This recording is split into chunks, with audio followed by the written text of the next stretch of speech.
Welcome everyone. This is Breaking Through the BS. I'm Bray, your host and owner of Yosemite's Golden Photography. In this podcast, the space will have no limits, just real conversations with people from all walks of life. It's all about perspective on here, hearing different sides, different experiences, and understanding what shapes how people think and live. All right, let's get into it. I always wanted to be on Joe Rogan. Oh no, this is the casting couch. Yeah, even better. Even better. Even better. Okay. Are we live? I think we're live. We're live. We're live. All right, guys. Welcome to Breaking Through the BS. I have Abbey here today. She is the owner of Yuba City CrossFit. A fucking badass mama of three. I mean, the list can go on, but I think this will be a great opportunity to just kind of dive into it and give us a little bit of background on who you are. And I just like we're having a conversation, talking some shit in the gym. Okay. Where should I start? Let's kind of start a little bit of like who you are before you were even in CrossFit, how you got into CrossFit. And, you know, I want to keep this as authentic as possible. Okay. You know, share a little bit of the shit you have gone through. Because I think that's a lot of people don't know. And I think that's why this gym is the way it is. I've been told many times I should write a book. Yes. So this could be a long podcast. We got one but hour. Yeah, just kidding. It's an hour. Long story short. Okay, so before CrossFit, I've always been an athlete. So I would say like that's like at my true most authentic self is Abbey. I identify as an athlete. So even as like a little child, I've always just kind of had like a really big competitive spirit is who I am. So I guess the way I fell into CrossFit, I was a collegiate athlete. So I had a lot of like lifting background, running background. I ran track for Chico State in college. I had a scholarship to go there. I was a heptathlete and a hurdler. And so a huge part of my life was always fitness, right? Mm-hmm. I didn't really know what I wanted to be when I grew up. I thought I wanted to do something in like sports, broadcasting. Mm. So I majored in that, but I wasn't really sure. So school wasn't my thing. I just really kind of like, I don't know, was just part of a track team and I was going through the motions. Mm-hmm. Anyways, because I had this lifting background and this athletic background, CrossFit kind of fell into my lap one day when I was working out in a gym here in town. I was doing power cleans and it's kind of like a, not typical Olympic lifting movement that you would see in a standard gym. So the owner there was like, hey, you know how to do power cleans. Like, why don't you come learn CrossFit and we're going to open up a CrossFit gym and I'm working on it and I want you to coach it. And I was like, what's CrossFit? I'm not doing that. And it was funny. I went home that night and I was, at this time I had a 5-month-old. So I already had a baby. And I was really just kind of getting back into working out and I didn't know what I wanted to do. I had taken time away from my job to be a mom. Anyways, so I went home that night and I like looked up CrossFit. And if there's any OG CrossFitters out there that know the CrossFit workout, Nasty Girls, Google Nasty Girls. Google Nasty Girls. It's like 2 girls, 1 cup, right? No kidding. But literally, like I looked up, like, what is CrossFit? I'm going to put a little video, I'm going to put a snippet on there. Nasty Girls pops up. And I was like, it's a benchmark CrossFit workout. And it's these like badass women are doing ring muscle ups and like hang power cleans. And it was one of the first benchmark workouts. And I remember seeing these women doing ring muscle ups and hang power cleans and like immediately shutting my laptop. Like, there's no way in hell. Absolutely fucking not. I'm like, I can't do this. And I told the guy, the owner of the gym, I was like, man, I don't know. And he was like, just give it a shot. And, here I am now. Wow. So that led to me giving it a shot. And I went and got certified. And then I coached for them. And then I ended up opening my own gym. That's crazy. That's kind of literally, you got a glimpse of what CrossFit is you felt intimidated, shut the laptop, absolutely. said you couldn't do it, and here you are. Yes. And that is such a common misconception 100%. with CrossFit. It looks intimidating. It looks aggressive. You think you can't do it. Yeah. And the thing is, it's like, you can. Yeah. You really can. And you just, all you got to do, and the hardest part is just stepping foot into that door. Yes. And coming in with an open mind. Yeah. It's so hard for some people, but it's so easy. And I know you've said it too, and I've heard you say it, and I've said it, is that CrossFit meets you where you are. Yes. So that's the wonderful part of it, is that it met me right where I was at, like scared, intimidated, like just had a baby, former college athlete, was like, I don't know, man. Yeah. But I fell in love with it. I really did. And a lot of other people do too. If you just take the leap and this doesn't need to be like a come join my CrossFit podcast, but you should. but it does meet everybody where they're at, which is awesome. Yeah. It's really cool. Yeah. So baby, 5-month-old, you get into CrossFit. I see like newspaper clippings of you making it to regionals. Is that what it was? Yes. Yeah. So when I started, CrossFit was really kind of like in its like infancy. So I think that was 2012. It really, I would say like CrossFit kind of took off like in the early 2000s, like started in the early 2000s, but took off. I think the first year of the games was like 2008. I could be wrong, but I'm pretty sure it was 2008. Anyways, so I started in 2012. I opened my gym in 2013. Whoa. I was pregnant when I opened the gym. How far? Oh my God. I was crazy. I literally talk about like no impulse control. Yeah. I was approached to open my own gym by members that were at the gym that I was going to. They wanted to open a gym. And they were like, let's do this. And I said, sure. So I think I was like, oh man, like maybe like 6 months pregnant. Fuck, you were deep pregnant. Yeah. Like, so Brett, my middle son, was born like a month before we opened the doors of Yuba City CrossFit. So I was full-time coaching with like an infant strapped to my body. Oh my God. So that's why like another thing is, if you know my gym, like, I'm child friendly because like I raised my babies like there. Yeah. Like I worked full-time, I coached full-time. And I didn't really have the means to pay for like full-time daycare. So I just brought my kids to work with me. Wow. And it's true. We have kids literally in here. Yep. And we make it work. Yeah, we make it work. Yeah. And I think, when you compare it to other gyms, yes, they have daycare or whatever, but that's a gym. You can go in and do your own thing. We're here like at CrossFit, at least here at Yuba City CrossFit. The kids are running, they're socializing, they're figuring, they're even grabbing little dumbbells and kind of mimicking what you guys are doing. Like that's, I think, such what you do, your kids will pick up those behaviors and do it. I mean, your kids are athletic as fuck. Very My athletic. kids are athletes. They are. Yeah. And environmental. So that I think that's a big reason as to why they were exposed, obviously, to the gym atmosphere very early on. But yeah, we opened up with like I said, a baby strapped to me. Yeah, no kidding. And then we were talking about regionals.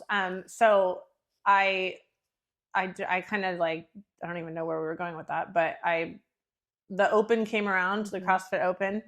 And so that's the newspaper clippings are of like me qualifying for those events for regionals. Yeah. It's a big deal though. Yeah, it was a big deal. It took a lot of training, a ton of training. I think I qualified for the first one in 2014. Mm-hmm. So if you do the math, I think my son was a year old, maybe like I think 15 months. He was 15 months when I went to my first regionals. So it's crazy. It's like, I don't know what the hell I was thinking. You weren't. But I was just like all gung-ho. I was in love with the sport. I was training my ass off. Oh. And I went to that regional, which is in San Jose, which the games are at this year again. I was still nursing. Like I still to this day look back thinking how crazy I was. But like, I remember nursing my son in between events and competing at like one of the highest levels of CrossFit that you can possibly do. I should have my head examined, but like, but I did it. Wow. I did it. Yeah. Fuck. Hold on a minute. I gotta pump this tit real quick. Yeah, literally. Yeah. Yeah. And so, dude, that's wild. Yep.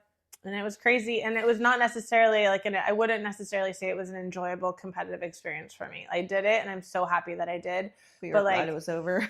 Oh man, like it was just like, I didn't feel like I performed the way I wanted to perform. And I had no idea what I was doing. And I was going up against some of the best athletes that you could even imagine. I learned a ton, but yeah, I mean so then like I qualified the next year in 2015.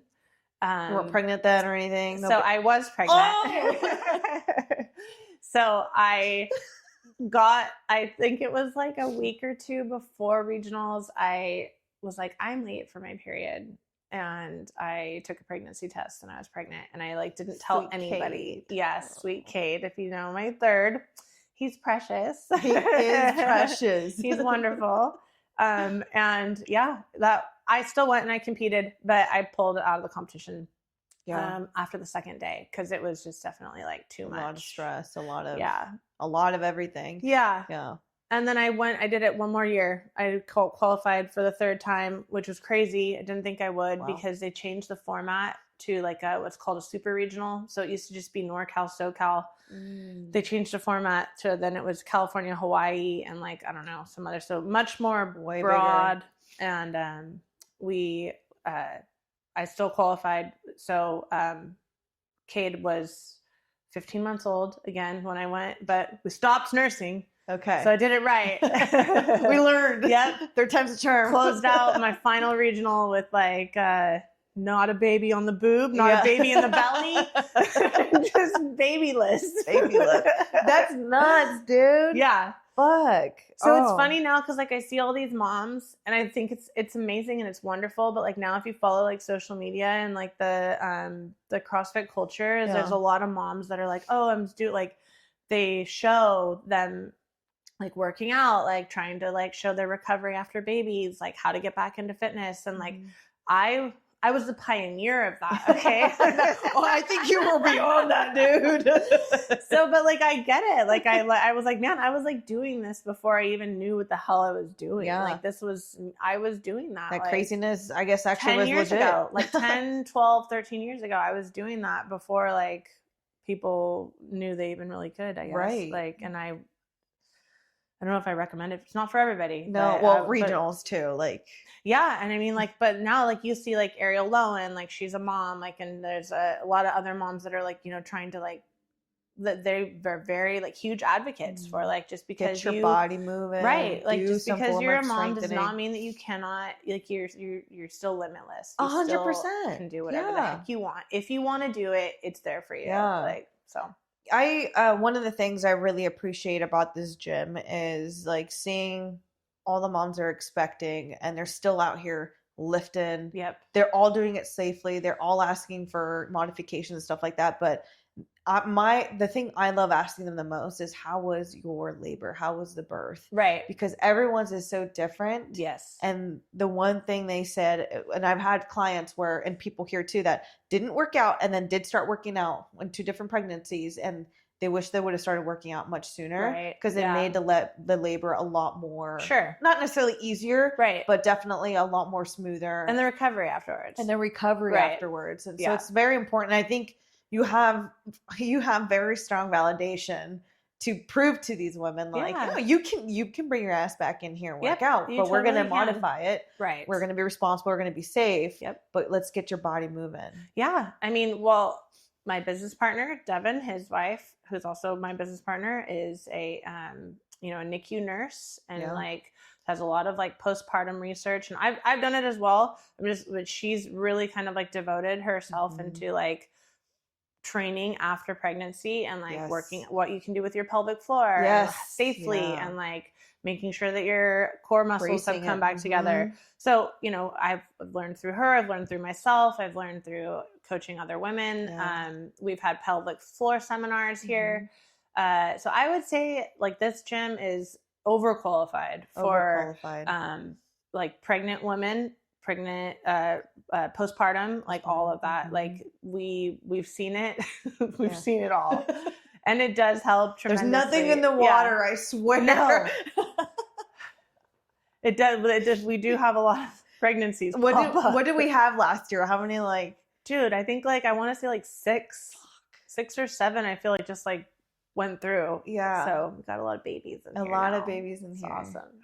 It's amazing. I admire it. I have a lot of respect for them that still show up Pretty here. cool. Not only for their own like sanity, but just for their own body too. Because those two things play a huge role in the development of your body as it's going through these different phases. And talk about resiliency too in the women's bodies. Like you're building a baby in your body and you're bringing it out here and then you got to keep grinding with life.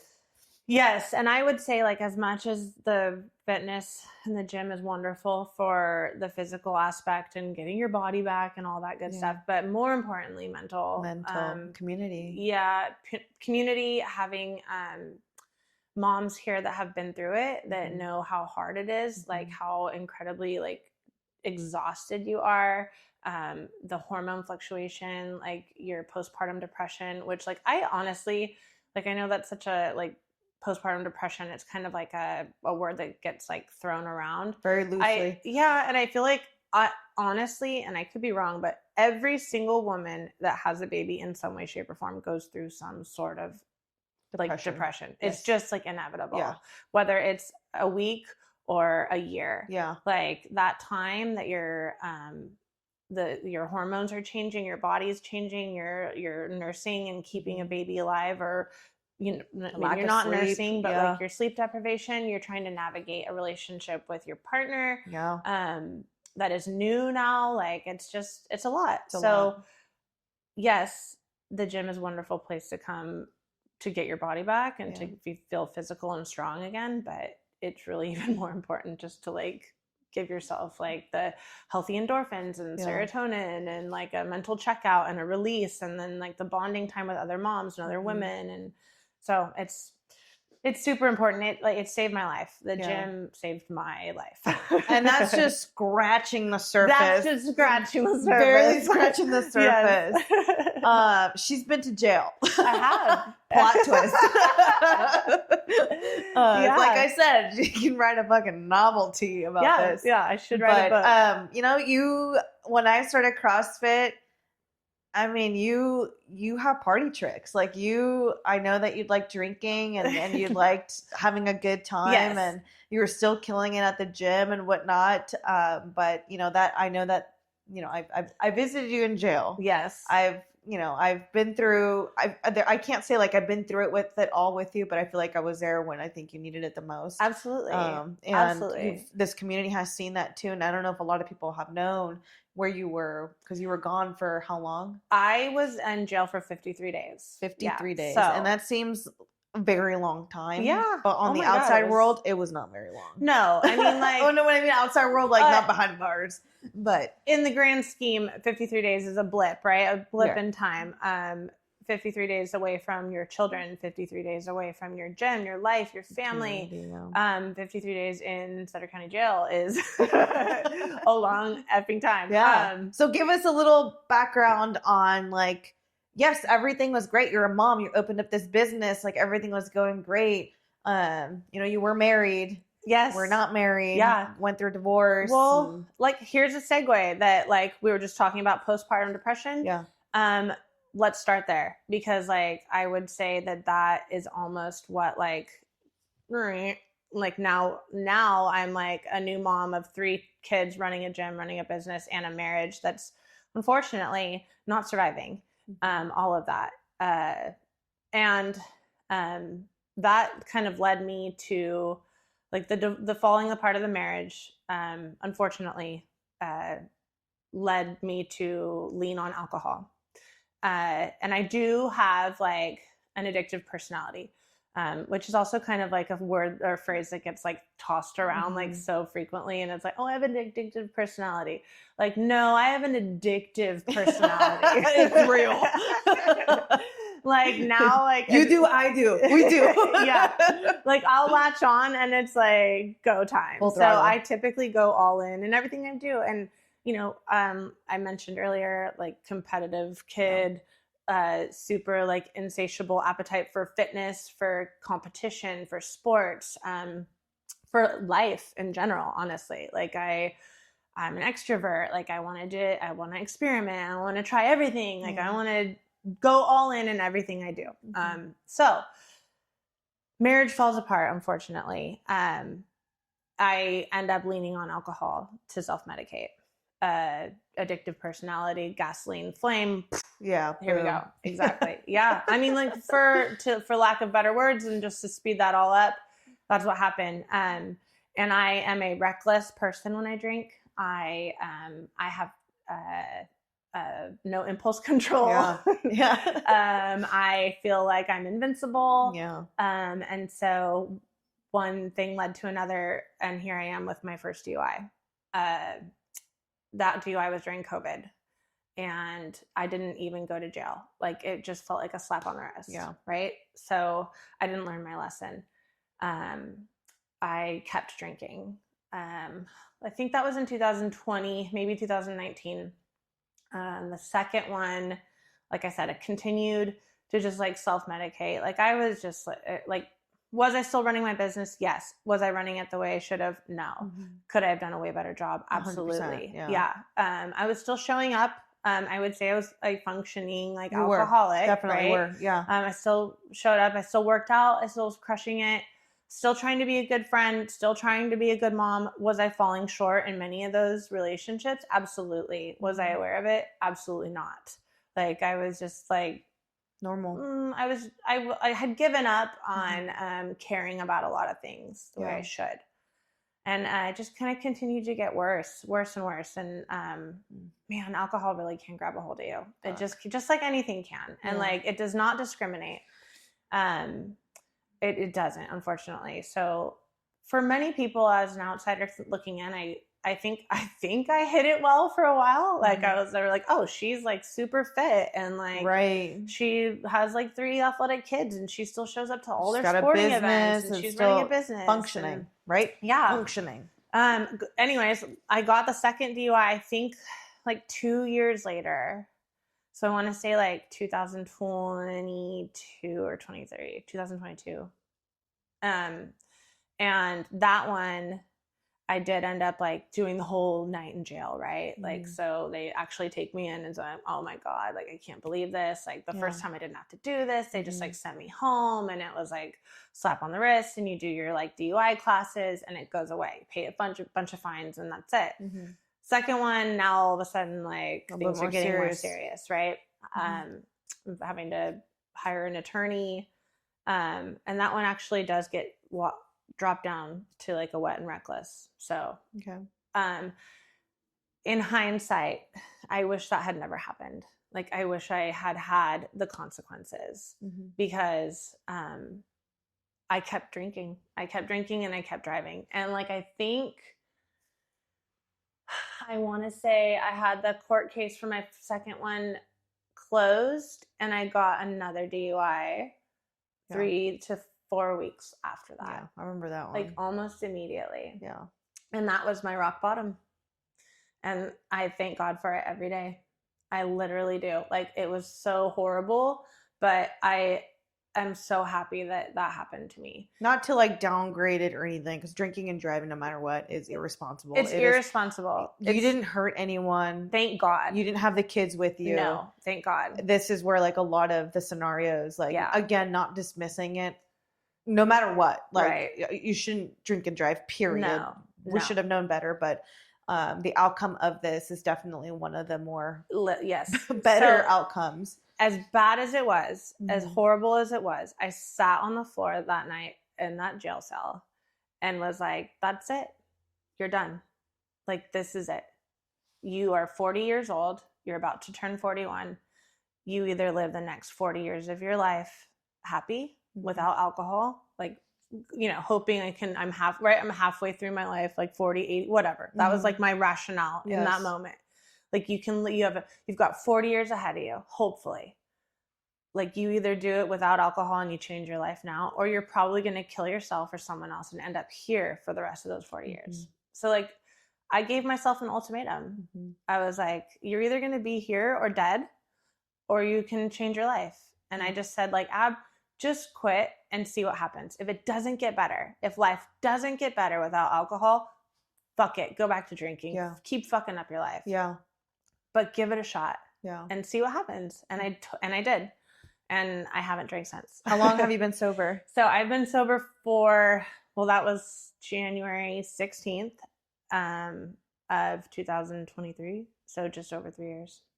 Dude, that's amazing. And how do you feel? How are you? Well, that shit's not sucking, right? We drink her all the time. Clearly didn't. Life clearly got better. I stuck with it.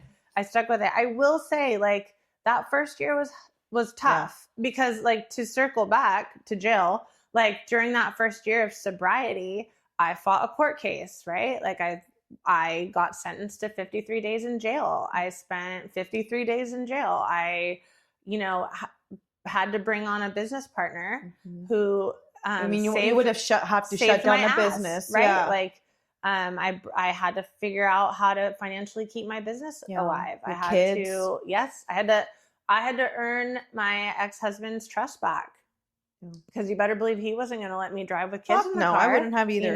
So I had to earn my family's trust back. I had to earn everything back. So I did, like, it was not easy. I would say that first year was just me surviving. Yeah. Like, and that's when the really suck happens. Yeah. But you still chose to stay sober. Yes. You knew that this was going to suck. Yeah. But it's all temporary. While the dust settles. Sobriety is a weird thing. Cause like, if anybody knows, like you numb yourself for so long that like you forget how to feel. And so as you learn how to feel again, it's scary. Like you have to learn how to literally like solve a problem without using a substance. So any type of like stress that came in, is like a trigger. So I have to learn how to cope with that like a normal person. How have you coped with it? Exercise. It's fine. It's good. No one's getting hurt. Yeah. So I was very lucky. I was very, very lucky that I had you guys, my gym, my community. Because at first I would even say like my support system of my family, they were like, had a little bit of a wall up for a while, which I understand. Even my kids had lost trust in me. And I would even say like some of my closest friends, like everybody was still there for me, but everybody was like, hey, we're here for you. But like, you fuck up so many times. Yeah. Like, do you feel like they were kind of like tiptoeing around? I would never say that I felt like my family, definitely. I would never say my friends were not tiptoeing. I just felt like it was more of like we're here for you, but we're worried. We're here for you, but we're concerned. Like, this is real. Like, just as real as it was to me. Like, I can sit here and tell you I'm never drinking again. But given my track record, like, how do you believe that? Right. It's like a liar, Exactly. You never believe a liar. Right. And once they're telling the truth, it's like, are you even telling the truth? Sure. Right. And so that's something I had to earn back. And, time is the only way to let that heal. And it did. Yeah. It did. I would say like closing out that first year and going through jail and everything, like I was just like literally reborn again. It was just like new sense of just like gratitude, right? For everything. The revival edition. Yes. The revival edition. Yeah. So, gratitude, learning how to be like, I'll tell you what, you spend 53 days in jail, you learn how to practice gratitude. We're going to talk about time in jail because I think that's a really good opportunity to talk about that because it's interesting. You see all these things from the TV or whatever. But anyways, back to, learning gratitude while you're in jail. Yeah. I mean, you don't have any freedom. No. Right. And like, I promised myself, like, I'm never going to take for granted the fact that I can drive a vehicle wherever I want to go, whenever I wanted to go somewhere, or I can go outside and look at the sky. Yeah. Like I remember being like released into the yard, right? Which is just like a freaking concrete, like yard with like a dog, one pull-up bar, dog and kennel area. Yeah, literally a dog kennel area, and like you're just grateful to be out there. Yeah. And like I'm like I don't want to, like, grateful to see the sun, grateful to be able to eat when I want to eat. Like I lost 15 pounds when I was in jail. I it was horrible. Like I mean, you're sharing showers. We can get into it, but like, yeah, it's you're dealing with people, like you have no privacy. None. And not only do you not have privacy, but there's cameras everywhere. Like you're changing, you're shitting, you're showering, you're around everything. It's horrible. Yeah. It's jail for a reason. You're being punished. Yeah. Fuck. Sutter County version. Yeah. So I mean, I promised myself that I would never take anything for granted ever again. No. I would never take being able to see my kids, being able to like sleep in my own bed, take a shower in a shower that's not like a disgusting, freezing cold, like nasty mold area. Like it's just, you don't know how good you have it until you don't have it. Literally stripped away. Yeah. So now that when you had come out of jail, what is one of the things that you found that you were like you're headbutting with, like something that you really struggled with other than the stress and all of that? Like what is one thing that you felt really pushed you to like buckle down, like we're riding this wave, like this is it? So I would say like some of the struggles as also early sobriety and also coming out of jail is like you still have to like, it's called that in early sobriety, they call it the pink cloud, where like at first you think everything is like perfect and going to be amazing because you're sober, right? Mm-hmm. So everything should go your way. All your problems should disappear, right? But they don't. No. Like you still have to deal with life's problems. Right. Like the torn relationships, the torn trust. Right. So you don't just like come out of jail or come out of like new sobriety and everything, you're supposed to be treated perfectly, right? Or like you still have to learn how to like you've broken the trust of a lot of people. Yeah. Right? And you've also like you have messes to clean up. You have a gym to run that you haven't been there for 53 days. Like you have responsibilities like that you need to face. So I would say dealing with like those issues and problems, life's issues that are just going to continue, like financial issues, right? Like I was in a really bad financial situation, like broke coming out of that. I've got to hustle to get my gym to like thank God I had the business partner, Devin, that I did and do to help me and to keep me on track hustling. Because I was in a really like struggling spot to, like pay my rent, pay my bills, support my children, like still deal with life's issues. And then, also you're still learning how to deal with it without coping on a substance. Yeah. So, And so every now and then you kind of catch yourself like feeling sorry for yourself. Like you're like, but I'm doing everything right. Right. Like I've made my amends with everybody. Right. Like I'm not drinking anymore. Right. So you feel this sense of like, I deserve good things to come to me. Right. Like when is it going to happen? Right. Like I deserve my romantic relationships to be working out perfectly. I deserve my, kids to not like to be perfect little angels. Like, they should be doing good in school. Like, so you have this sense of like almost like entitlement because like, but I'm checking all the boxes. Why isn't the outcome how I want it to be? Yeah. So it's like silly, right? Because you're like, no, man, like what? You just been shaped up for a year? Like, come on. It's like you think you should be squared away now? Yeah. But yeah, it's that's the reality of the world. Is everything can be going perfectly, and you're still not going to get a pat on the back. Right. You still just keep going. Right. So I would say the amount of growth that I've done, even in just the last 3 years of getting through all of that, like, you still have to grind. Like you still, just because you're sober and you're not getting in trouble and fucking off anymore, like doesn't mean that like you get a free pass on life. Like, oh, good job. No. You did it. Yay. Here you go. Proud of you. Yeah. We are proud of you. Yes. You know, we do, at least we're very proud of you. We've seen that growth. We've seen a difference. Yes. The dynamic, I think, overall, I feel like it has changed. Like you're very selective on when you attend certain events, like what you are going to go to. Sure. Right. You still want to control the environment you're putting yourself in. And that's the luxury of these things, is you have the control in the end. Right. And you don't owe anyone really an explanation. Right. You know, and I think for someone that likes to be, what is it, extrovert? Someone that's outside, like you don't want anyone to feel left out. You don't want anyone to feel a certain way or whatever. Right.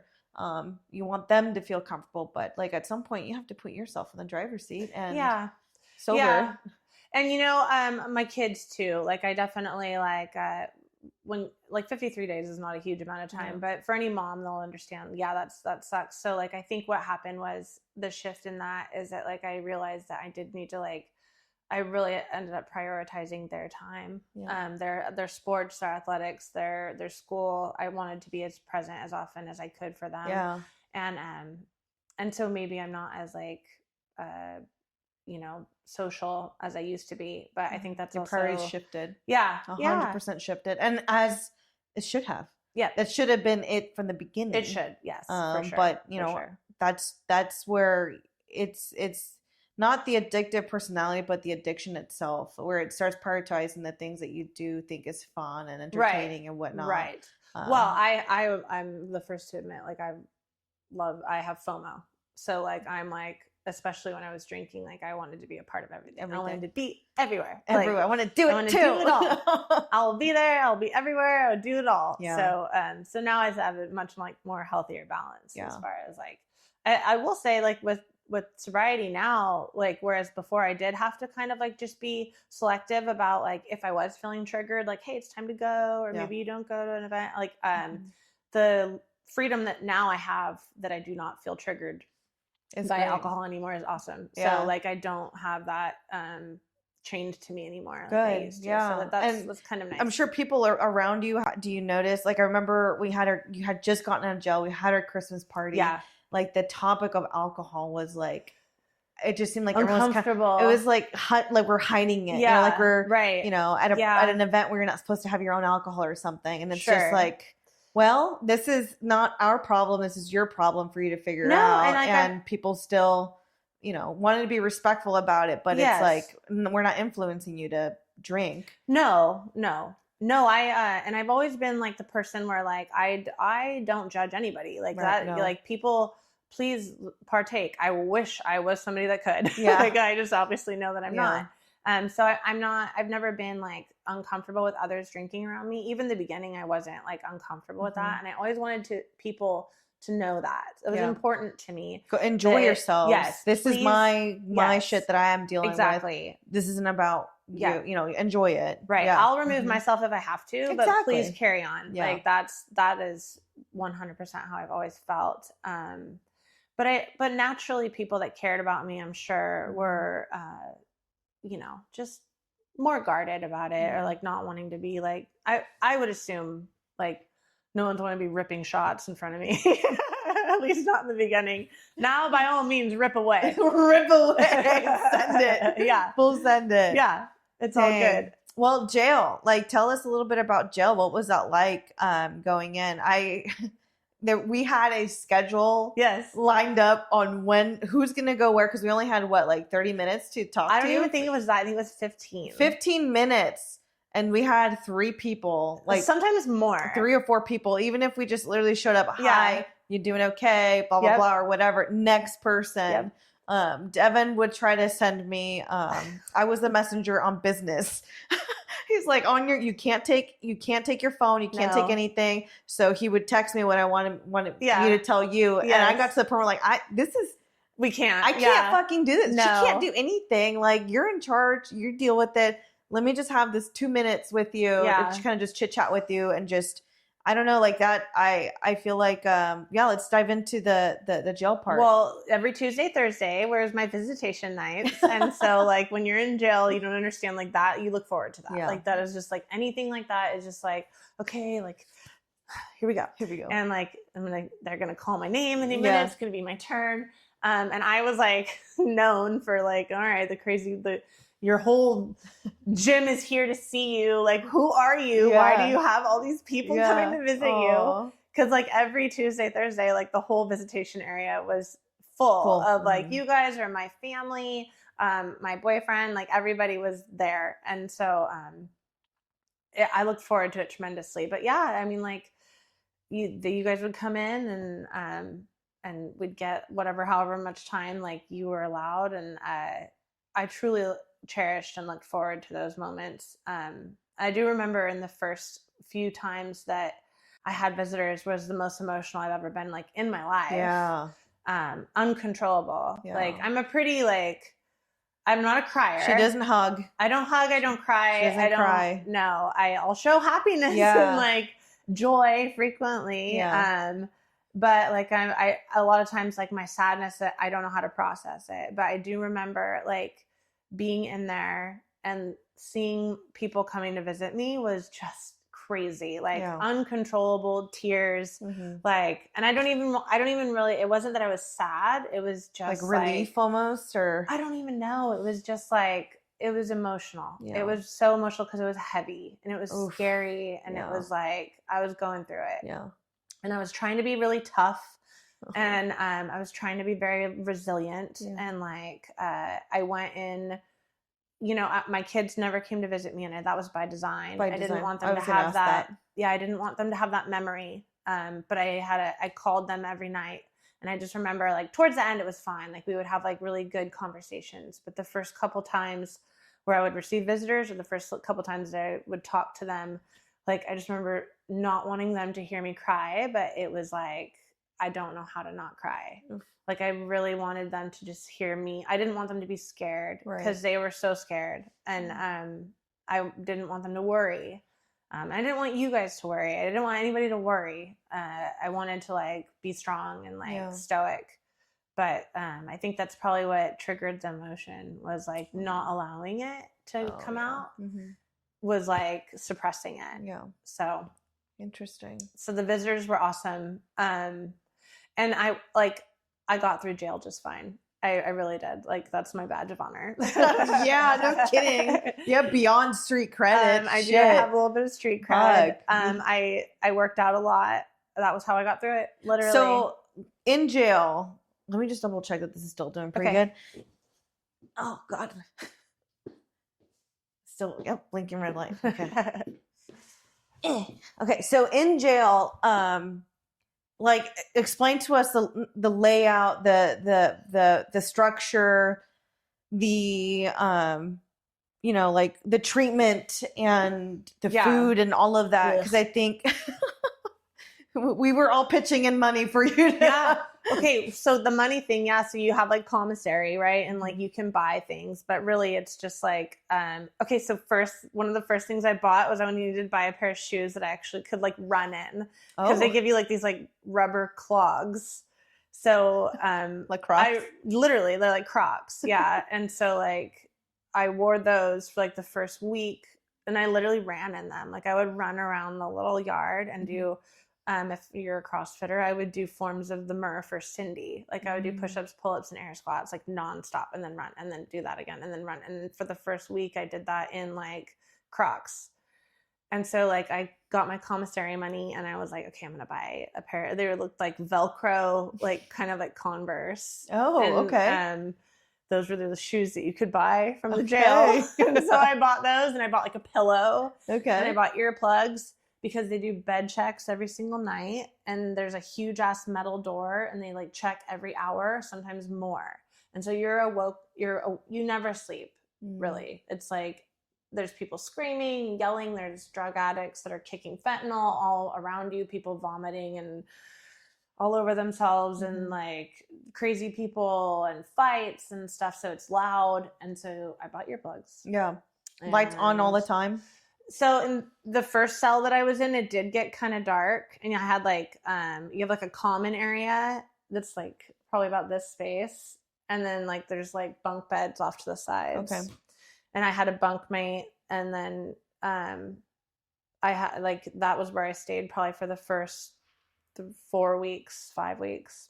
Okay. And right when I got to jail, and I'll tell this story because I was terrified, and like I'm just standing there with like my little basket of like goodies that I get when you get there, and it was like 10 o'clock at night, and this like 6 foot tall, like 225-pound black woman named Truth. Oh, Truth. Like took me under her wing and was like, I'll make your bed for you, and like made my bed for me. And like I was like, thank you so much. And like she showed me put out. Yeah. I was like, what am I gonna owe her later? This is terrifying. And like, oh my God, and somebody came, and it was just anyways. So I didn't know her anything, by the way. I didn't know her anything. Just took you under her wing. Yeah. Like, I got this little white girl. Life later. But like, she set my bed up for me and like showed me how to like use a lot of jail is just like literally learning like the ropes, like learning the routine of your area, like learning how to use a phone, like, cause they don't tell you anything. They literally just like figure it out. Like they'll throw you in there and you got to figure out like fend for yourself. Figure out how to do commissary, figure out how to get out early. Like I figured out how to sign up for classes to get out early. I figured out how to like, sign up to do the dishes, to like earn coffee or something. Like, I don't know. And they're not going to help you in any type of way. Interesting. So I signed up for classes that I would go to so that I could get days taken off my sentence because I was sentenced to 60 days. Okay. So, anyways, like, you figure out like when if you don't ask to go to the yard, like they really won't fucking give it to you. Oh, interesting. Which they're supposed to give you like, I think only a minimum, like I think it's 3 hours a week, but I asked every single day. Yeah. Like, can I go outside? And sometimes they'd come in at like 6 a.m. and like, that was your hour. Like, hey, if you want yard now, go. And like, I would always like put my shoes on and go out and like, that was how I survived it, was working out. And I would work out in my cell too. I would do like burpees and push-ups and you came out jacked. Yeah. But you also weren't eating. No, I did end up finally being so hungry that I started eating the horrible food. Like, and then I was like literally one of the people that was like asking others for their food. Oh, like shit. I went from like, I'm not eating to, you gonna eat that oatmeal? Oh, give me your oatmeal. I was like making trades and barters. It was like, yeah, give me those cookies. No, can I? Give me. Hey, Truth. I established dominance.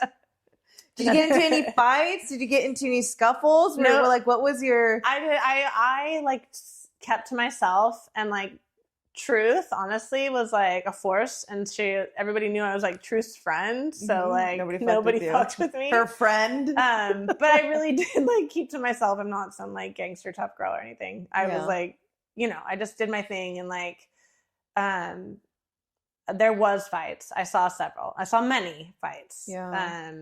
Girls beating each other up. The fights suck because like if your cell gets in a fight, then you guys get put down lockdown, and then you don't get to go outside, or like you don't, like, you get punished basically. So like for someone else's. Yes. So that was annoying. Like I would get mad like with girls. I'd be like, fuck man, like shut the fuck up. Like, yeah. The only time I ever like got like in any type of argument was like, so if you were on the yard and say there was like 4 of you out there, there's like a little button that you could push if you guys are ready to go in. And like, if I wasn't ready to go in, like I was the one that was always like wanting to run laps and shit and keep going. And if they would want to push the button before I was done, like, my workout's not over yet. Yeah. Don't push the fucking button. My workout's not over yet. Shit. Oh my God. And they'd be like, we're freezing. And I'm like, I Suck don't it care. up. Stop walking. 4 more laps. Wow. Okay. So, I mean, I feel like that's just like scratching the surface. Like, sure. With Truth, do you still stay in I contact with have her? spoken with her. I have, and she's doing well. It's as far as I know, I haven't spoken to her recently. Yeah. There was one other girl that I was in there with. Her name was Courtney, and I did reach out to her, and I haven't heard from her. So okay, what was Truth's like reasoning for be there? You were in there for obviously your DUI. Yep. What was she in there for? She had kind of like a lot of prior, I think like either drug use charges, but her one, she was from Sacramento, and she had caught a charge stealing. Okay. Yep. And then Courtney. Selling fentanyl to somebody who died from it. So she's gonna be in there. She's out, but she was on trial for murder technically. So you mentioned earlier that there's like fentanyl rolling around in the jail. Yes. Like it's supposed to be drug-free area, but it always seems to creep its way in there some way, right? Or they make their own version of their own alcohol or whatever. Right. I never actually saw people doing the version of, I think they call it like hooch or something. I don't know. Like, now I'm good. Yeah. I saw all sorts of tricks though, but like they would like drain the toilet or the water out of the toilet by like using their butt cheeks. Interesting. So it would like suction the water out, so then you like talk to people through the toilet. Like, hello. Yeah, literally. Or like you talk to people through the vents in the walls. Oh yeah, the travels. And like, yeah. And they know each other. It's weird. That's like they crazy. it's bizarre. It's a whole system. Yeah.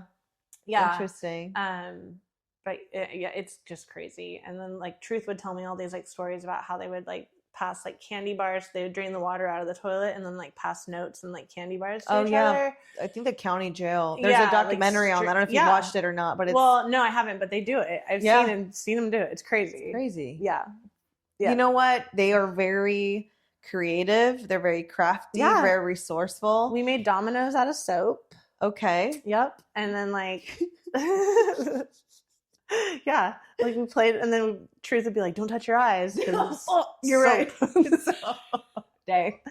And so you like, gotten pretty good at playing dominoes? Yeah, we played dominoes, and like we had dice that like we had they took like toilet paper and just like wetted it down and then like made like paper mache like dice. Okay. And so we would play dice a lot. Like, yeah, I mean, like that's they come up with all sorts of crazy ways to pass the time. I guess one of your more positive or really one of the good memories you have in jail that you think of all the time. And I mean, like there was, I would say, honestly, the memories that I have that are fond, are few and far between. But I found a way I was trying to help people, honestly. Like, I guess you can't take that out of me, right? Like, even when I was in there, I was trying to help others with sobriety. Like, I was trying to convince them that when they get out to not use again. Yeah. Because a lot of them are just waiting till they get out to go use. Okay. I was trying to convince them to come to the gym. Like, come and find me. Like, I will help you. Like, so just relating to people, even in there, I did have a sense of like, this is crazy. Like, women in here, they don't have what I have when they get out. And so they're like, a lot of them don't even have like a home really. Like they're homeless. Like they have to figure out like, where do I go when I get out? Who's going to pick me up? How am I going to even get a bus pass to get somewhere? Like, or money. Like they don't have friends and a family and a job to go out to. So they go right back to what they were doing. So I would say like my memories of being in there that are good were me trying to like relate and tell stories and talk and just like motivate them, influence them, and listening to their stories. Like just letting them like talk to me. Like like someone that's not judging them on the shit that they've done. Probably the closest to normal too that they've interacted with. Because a lot of these people, if you look at their environment already, they're either in the same level or getting worse or just as bad. They don't have someone that it has some form of like normal, or anybody that will like listen to them, or believe in them, and give them a because a lot of I don't have that experience, obviously in jail and stuff like that, but just my lifestyle of, and I'm never gonna share like too much details of that, but like you know, you see it and you hear it, and the problem is that they want to do it, but it's the people that they're around that make it really hard. Sure. It's to do hard. it environmental. Right. But when you have someone that takes the time out of their day, not that you had a choice, but like I got actually, nothing but time in here. We got nothing but time when you're in jail. You know, you have someone that is like fully listening to you, fully comprehending everything to you. There's no rush. You're not here because you're in trouble. I'm not listening to you because I'm trying to solve something or trying to get I'm not a paid therapist. A paid therapist, or you're trying to, interrogate them. You're there to listen to them. Yeah. And they don't have that because, again, their environment, and the fact that you're able to do that for them, you do hope. It sounds like with Truth, hopefully something, right? She's doing better. She did end up getting into like a program when she got out. And she also had the same desire of helping. I mean, she took you under her wing. She did. She was and I remember having those discussions with her. I was like, hey, you have kind of like a gift. Like you have an ability and a want, like people, not everybody has that like innate like desire and natural reaction to help others. Right. Not that it's a good or a bad thing, but like it's some just people not are much right. Yeah. Exactly. She had that like caring, nurturing, like it was very natural to her to do that. So I encouraged her to like use that. Good. Like go find something where you can use that. Go find something where you can be somebody that helps others. Like go volunteer and see like what you can, like get involved with, like programs. And she's found her way doing something. So that's good. But it's just, it's tough. It really is. It is. Like the term institutionalized is so very common and so true. Like they just get wrapped up in it. It's just like a cycle. Mm-hmm. Yeah, it's a revolving door, unfortunately, because they just don't have the I don't want to say that they don't have the resources because they're there, but like they just don't have the desire to do it. Yeah. Or the encouragement, the help. Like it's a bummer. It is. Yeah. I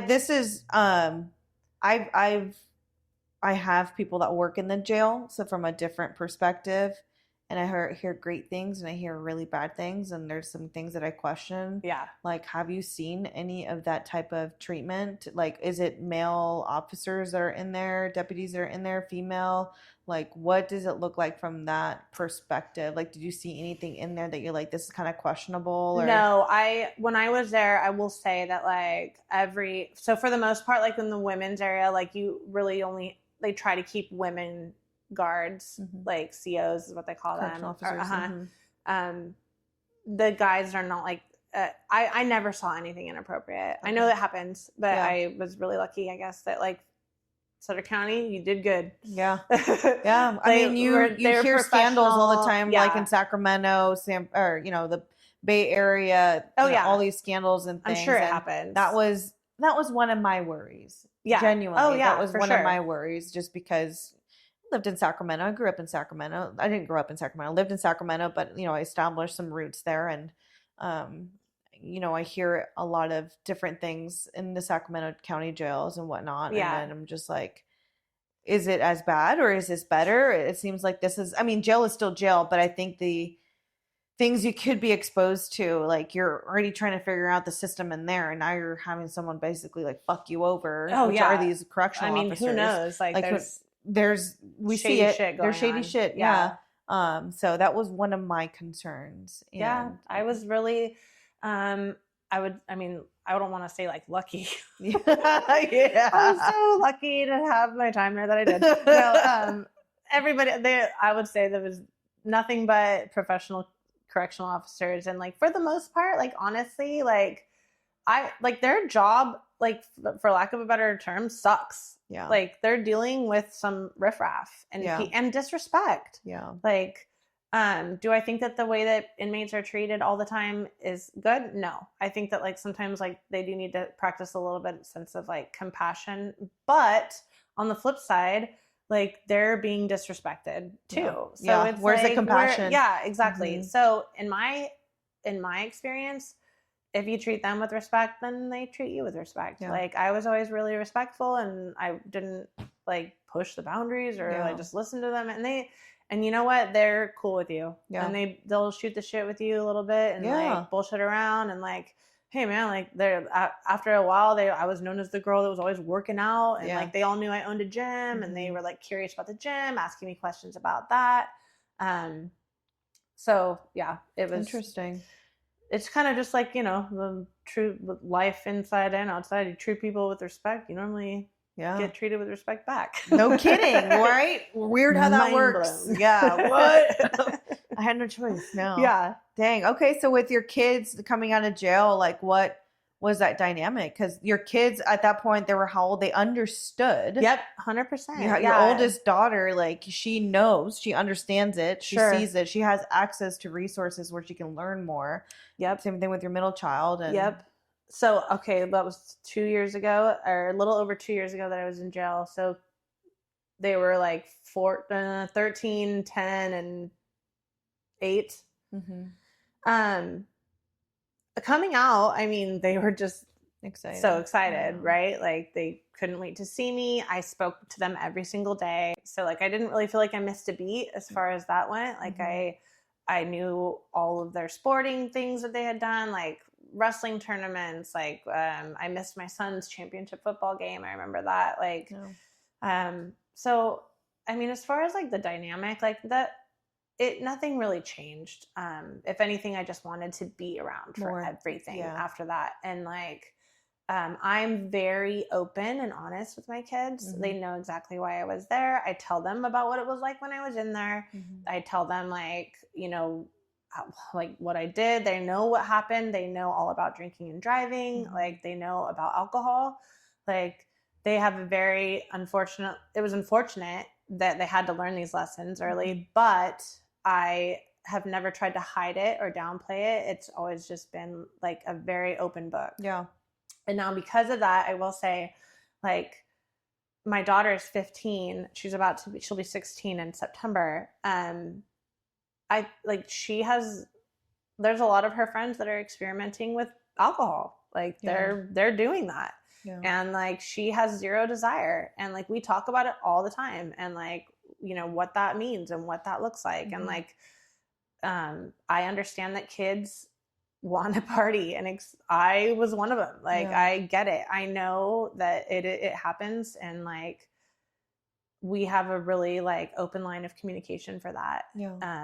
And if we talk about like if she's ever around anybody that's drinking and driving, like no questions asked, dad or mom will be there in a heartbeat, like to give you a ride if you need one. If she finds herself in a situation where she decides to do that and makes a mistake, then she knows that we're a phone call away. Yeah. And it's not anything that she needs to hide, or like she's seen the ugly side of alcohol. Yeah. They've already seen it. So like unfortunately she had to learn that lesson early. Yeah.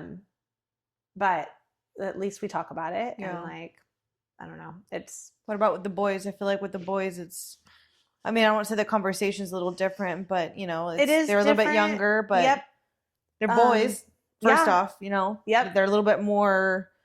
I would say boys are definitely a little bit more like as they get to their teenage years, willing and like ready to experiment with that. And my boys and their personality types. Like one's a little bit more wild and emotional, and the other one is much more like regulated. Which one do you think that was? But like I also like the maturity level, especially with my youngest, like he just gets it. Like he talks about it with me, and he knows like that I, have 3 years of sobriety, and that I got my chip, and that like that's celebrated. And like, Brett is a little bit more, I wouldn't say like closed off, but he processes it differently. Yeah. Like definitely like, he's not as open to talking about it like verbally, but like he gets it, and he like sees it, and he just doesn't want to like relive it really. Right. Yeah. So I just, and they're also different from each other is a thing. And I think that's where you being more in control of processing all these different emotions and instead of numbing them or whatever, you're now going to be a much better source for them for those things. Yes. And I think that's it's a luxury, because a lot of parents like want to push that off to someone else. Like, that's such a big responsibility, or like just figure it out or whatever. And it's like, but that bond that you have as a parent with the child, the trust that you're building with them, allowing them to experiment, but also lean back on their parents for that trust, for that navigation, for that support. You would want that from your child. Yeah. Because if it's not with you, they're going to find it somewhere else from someone else. Or and not it could be find worse, it at all. or not find it at all. And it still brings you back to a cycle that, again, it just cycles over and over. Sure. I've learned with the kids and everything that I've gone through, you know, I think that like, and this isn't just with my children, but like my friends and everybody, is that like life gets messy and people make stupid fucking mistakes. Yeah, we're human. And good people make really bad mistakes. And one, that we don't judge people for that.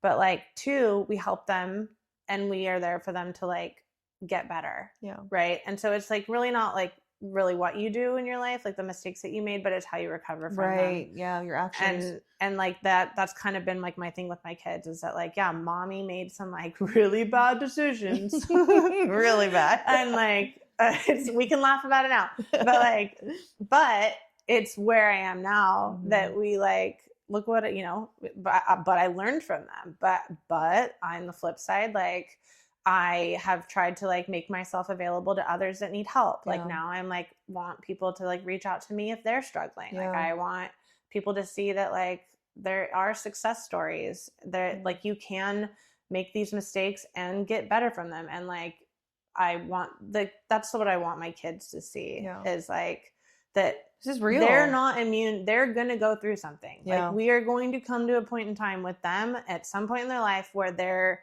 going to fuck up. Yeah. I want them to know that they can call me and we'll figure it out. Yeah. And we'll talk about it later. Yeah. Like, you know what I mean? Like, whereas like with my parents, it was like, not to like discredit my upbringing or anything, but I was more like scared. Like I had a fear of like my mom bringing and dad. Something to the table that you fucked up on. Right. And then I would hide it, right? Like I would like, I don't want them to know, or I didn't just like, I'm just going to bury this and pretend like it goes away. And like, so then those issues never get dealt with. Right. So like the unfortunate thing is that life, we're all going to like, shit's going to go down. Yeah. We're going to find ourselves all at some, I will once again probably find myself in some situation, and won't be from alcohol, but like where I'm like, oh man, I made a mistake. Yeah. Like texting and driving. Right. Yeah. Whatever. Yeah, exactly. Yeah. I pulled up next to Abbey and she's here. Or I mean, like, it's just, we're all going to come, like, unfortunately, like, shit's going to happen. And we all have to, like, figure out how we're going to deal with it. Like, problems are going to arise. I want my kids to know that, like, hey, when shit goes down, I'm your ride or die. There, Dad's there, yeah. I'm your ride or die. Will you get your ass kicked later on? We'll talk about it. 100%. But, like, I'm going to get you out of it first. Yeah, like, I would just rather be the phone call for them, like, before things go south. Yeah. So, yeah. My brother, I don't know if I shared this with you. He suffered with also an alcohol. He was an alcoholic. Right. My dad was an alcoholic. So it's all, you know, they claim it's genetics and stuff like that. You know, it can be. I don't agree with it. I don't. I'm sure there's a science and everything behind it, because if that was the case, like, I don't have that. Like, like we were talking about drinking early. I'm like, yeah, I'll drink like every other week or whatever, or, you know, when the moment it's a moment for me. It's not necessarily a necessity, but, you know, for him, he really struggled with it. And he did not reach out to any of us when he got his first DUI. Right. He reached out to a friend, and a friend bailed him out. And they're still really good friends to this day. But like, this is shitty. It's shitty that he did not trust me. He did not trust my mom. Right. Right. But he at least still had someone. He's now sober. You know, he'll drink here and there, but when it comes to driving, like, even if he had one drink or whatever, like, he's like, he doesn't even entertain it. He's got 3 kids, and they're all, I mean, I bring him here, you know, they love to have fun and whatnot, and he's married, and I'm grateful that he also saw, you know, the good light of it, and I'm grateful to have you guys here. He learned from it 100%. Yeah. He learned from it. And I gave him, you know, not necessarily a cold shoulder, but I had a wall up. Sure. Because it's like, you know the outcomes of this. It's you scary. saw Dad go through this. Right. You saw like how much it took over him to the point where he had to abandon his own family. Right. Are you going to copy paste? Sure. You know, because that's not going to get you anywhere. But yeah, he's turned it around on his own way. I think he could benefit from, you know, from therapy, you know, sure. But that's just childhood shit. You know, with your kids, do you think, you know, as they're getting a little bit older, do these conversations get a little bit more, not deeper, but a little bit more specific or a little bit more like curious? about alcohol or just with you going to jail and alcohol and going, you know, getting picked up by the cops and, you know, all of this. Well, like, I mean, like we've talked about it a lot. Yeah. Like, and so like I said, you're an open book. I am 100%, and not just with them, with everybody. Yeah. Like, and one of the things is that like when I first started kind of like going through all of this, like I was really like ashamed of the alcoholism, like because I remember you when you admitted yes, that you were an alcoholic, and that it almost felt like you were putting yourself in the kennel, like. Yeah. But to be completely honest, doing that set me free. Mm. So, if you are just brutally honest with people, most of the time it's very well received. Yeah. And I had to learn that. So I was like constantly like, you know, when you're an alcoholic, you live in hiding. You're hiding it constantly. I was hiding how much I was drinking from everybody. So you're living in this like constant state of lying, like for lack of a better word, like you're really just like lying to everybody around you. Like maybe not like outwardly, but like you're pretending that you're sober, but you're not. And so like I became an open book in my sobriety, and then I became an open book with everything. Like, because I felt like if I just kind of was like, and it was the whole jail thing too, right? Like I remember Devin being like, well, what are we going to tell the members? Like when you're gone, like he wanted to protect my privacy. I was like, just fucking tell them. Yeah. Tell them where I'm at. Yeah. I mean, I was kind of like that too. Like I wasn't sure like what to share and what not to share, because I respect people's privacy. Sure, absolutely. But I'm also a very private person, you know, like I would want that for me, but I've definitely evolved quite a bit more with all of this. Yeah. And so I would just let them know. Yeah. And like, and people then will decide like whether or not you're for them or not. And that's fine. That's the totally brutal fine. honesty. Yeah. Yeah, exactly. Like it'll weed out the ones that are like, oh man, like, I don't know how I feel about that. I mean, does it really affect you though? You didn't go to jail. You went to jail. I shouldn't minimize the crime because it was still a crime. Yeah. But there's a lot more worse things to be more have your shield up for. Sure. You know? But it's just like I said before about when I'm talking to my kids about my problem, like people make mistakes. Good people make mistakes. It's not the mistakes that they made. It's how they move forward. Yeah, right. Like, are they fixing them? Are they learning from them? Are they becoming better people? So like with my thing, like I own my mistakes. I own them. I take full responsibility and accountability. And with that, I've set myself free from a ton of that. And like one of the first things that like, you know, I went to a lot of AA meetings, a ton. And you learn to just be like, you have to kind of say that, like, I'm an alcoholic. I am an alcoholic.